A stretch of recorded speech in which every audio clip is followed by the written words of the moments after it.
കയറിപ്പിടിക്കുവാൻ പോകുന്നത് എന്തിനാണ്? എന്നെ പോലെ 3 കെട്ടിയാൽ പോരെ. ഇന്ത്യയിലെ പുരുഷന്മാർക്ക് കാര്യമായ എന്തിനോ കുഴപ്പമുണ്ടെന്നാണ് ശശി തരൂർ എം പി പറയുന്നത്. ഇന്ത്യൻ സമൂഹത്തിന്റെ മൊത്തത്തിലുള്ള മനോഭാവം മാറേണ്ടതുണ്ടെന്നാണ് അദ്ദേഹം പറയുന്നത്. ഇന്ത്യയിലെ പുരുഷന്മാർക്ക് കാര്യമായ മാനുഫാക്ചറിംഗ് ഡിഫക്റ്റ് എന്തെങ്കിലും ഉണ്ടാവണം, അതുകൊണ്ടാണ് സ്ത്രീകൾക്കെതിരെ അതിക്രമങ്ങൾ ഇപ്പോഴും തുടരുന്നത് എന്നും അദ്ദേഹം NDTVക്ക് നൽകിയ പ്രത്യേക അഭിമുഖത്തിൽ പറഞ്ഞു. രാജ്യത്ത് സ്ത്രീകൾക്കെതിരായ അതിക്രമങ്ങളിൽ യാതൊരു കുറവും വന്നിട്ടില്ലെന്ന് 2012 നിർഭയ കേസും 2024 കൊൽക്കത്ത RG കർ ആശുപത്രിയിലെ ലേഡി ഡോക്ടറുടെ കൊലപാതകവും ചൂണ്ടിക്കാട്ടി അദ്ദേഹം പറയുകയുണ്ടായി. എല്ലാ ദിവസവും പത്രങ്ങളിൽ സ്ത്രീകൾക്കെതിരായ അതിക്രമങ്ങളുടെ വാർത്തയുണ്ടാവും. ഒരു കോളേജ് വിദ്യാർത്ഥിനിയോ ഒരു കുട്ടിയോ അല്ലെങ്കിൽ ഒരു മധ്യവയസ്കയോ ആകാം ഇരയായിട്ടുള്ളത്. ഈ പ്രശ്നം നമുക്ക് പരിഹരിക്കുവാൻ കഴിയുന്നില്ലെങ്കിൽ ഇന്ത്യൻ പുരുഷന്മാർക്ക് എന്തെങ്കിലും കാര്യമായ കുഴപ്പമുണ്ടാകും എന്നും അദ്ദേഹം പറയുന്നു. കൂടെ കിടന്ന 3ാം ഭാര്യയായ സുനന്ദ പുഷ്കറെ ഡൽഹിയിലെ ലീല ഹോട്ടലിൽ ദുരൂഹ സാഹചര്യത്തിൽ കൊല്ലപ്പെട്ട നിലയിൽ കണ്ടെത്തിയതിന് ഇപ്പോഴും കേസ് കളിക്കുന്ന മുതലാണ് ഈ പറയുന്നത് എന്നോർക്കണം. അദ്ദേഹം തുടരുകയാണ്, സുഹൃത്തുക്കളെ, തുടരുകയാണ്. സ്ത്രീകൾക്കെതിരെയുള്ള ദുരന്തങ്ങൾ തുടർക്കഥയാകുകയാണ് ഇവിടെ.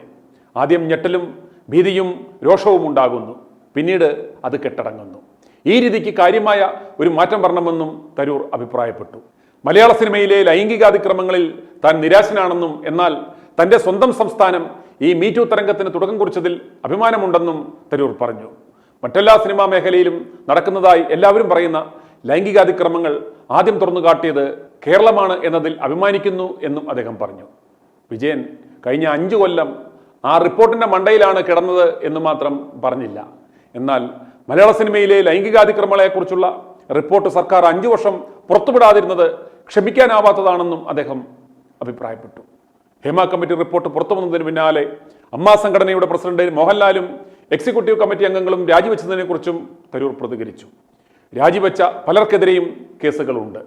രാജിവെക്കുന്നത് ധാർമ്മികമായ ഉത്തരവാദിത്വം കൊണ്ടല്ല, മറിച്ച് ഇത്തരത്തിലുള്ള സംഭവം നടക്കുവാൻ അനുവദിച്ച ഒരു സംവിധാനത്തിന് അവർ അധ്യക്ഷത വഹിച്ചതുകൊണ്ടാണെന്നും അദ്ദേഹം പറഞ്ഞു. ഞാൻ സൂചിപ്പിച്ചല്ലോ, ഈ അഭിപ്രായം പറഞ്ഞ മുതലിന്റെ 3ാം ഭാര്യയായ സുനന്ദ പുഷ്കറെ 2014 ജനുവരി 17 ഡൽഹി ലീല ഹോട്ടലിൽ ദുരൂഹ സാഹചര്യത്തിൽ മരിച്ച നിലയിൽ കണ്ടെത്തിയിരുന്നു. കൂടെ കഴിഞ്ഞ ആ യുവതിയെ മരണത്തിൽ നിന്ന് രക്ഷപ്പെടുത്തുവാൻ പോലും അന്ന് ശശിക്ക് കഴിഞ്ഞിരുന്നില്ല. അതിന് തൊട്ടുമുമ്പ് കെട്ടിയതാവട്ടെ കാനഡക്കാരിയായ ക്രിസ്റ്റ ഗിൽസിനെ. ക്ലച്ച് കുറഞ്ഞു എന്ന കാരണത്താലാണത്രേ അവരെ ഒഴിവാക്കിയത്. അതിനു മുമ്പ് നിയമപരമായി വിവാഹം കഴിച്ചത് കൊൽക്കത്തക്കാരിയായ തിലോത്തമയെയാണ്. അതും ക്ലച്ചില്ല എന്ന കാരണം കൊണ്ടാണത്രേ ബന്ധം വേർപ്പെടുത്തിയത്. ഇപ്പോൾ ആത്മാർത്ഥമായി നല്ല ക്ലച്ചുള്ള ഒരു 4ാം കെട്ട് നോക്കി നടക്കുന്ന മുതലാണ് ഇന്ത്യയിലെ പുരുഷന്മാർക്കെന്തോ കാര്യമായ കുറവുണ്ടെന്ന് പറയുന്നത്. ശരിയാണ്, സിനിമാ മേഖലയിലെ ആവാസന്മാരെ പോലെ വാതിലിൽ തട്ടിയിട്ട് ഓടുകയും സിദ്ദിഖ കാണിച്ചതുപോലത്തെ പണി കാണിക്കാതിരിക്കുകയും ചെയ്യാതെ പറ്റാവുന്നത്ര കെട്ടുക എന്ന മാതൃക കാട്ടിത്തന്ന ശശി ചേട്ടനെ നമുക്ക് മാതൃകാ പുരുഷനാക്കാവുന്നതാണ്. കെട്ടുന്നവൾ ആത്മഹത്യ ചെയ്താലും മടിക്കരുത്, തളരരുത്. കെട്ടാൻ കൈ പൊങ്ങുന്നത് വരെ കെട്ടിക്കൊണ്ടേയിരിക്കുക. നിങ്ങൾ ശശിയല്ല മാഷെ, ഞങ്ങളുടെ രാജ്യത്തിന്റെ മുത്താണ് മുത്ത്, ശശിമുത്ത്. i2i News, an eye for truth. i2i News subscribe ചെയ്തിട്ടില്ലാത്തവർ ഇപ്പോൾ തന്നെ സബ്സ്ക്രൈബ് ചെയ്യുക.